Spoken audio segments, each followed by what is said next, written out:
I admit I have a bit of a bias when it comes to wire sculpture. I think wire is, in its essence, a line that we can position in space. So I believe wire sculpture should create contour lines that help define that which we are trying to represent.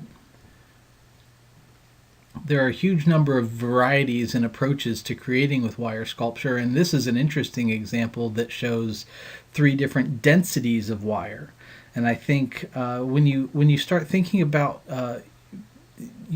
economy of means and using the materials that you're using wisely, you can get a really beautiful result even with the smallest amount of wire. And so I don't necessarily encourage when using wire sculpture, especially in a K-12 art classroom setting, using a really huge quantity of wire. It's expensive, among other reasons.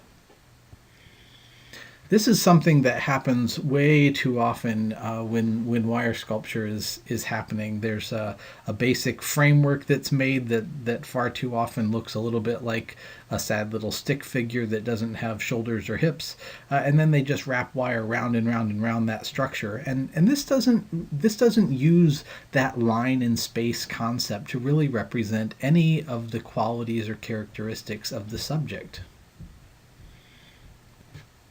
So I want to challenge you as you're thinking about constructing a wire sculpture or wire figure to really think about how the wire can move through space to represent the contours that are going to help us understand the full form of the figure. Don't feel like you have to fill in and create a mass of wire, but have lines in space that give us a suggestion of mass.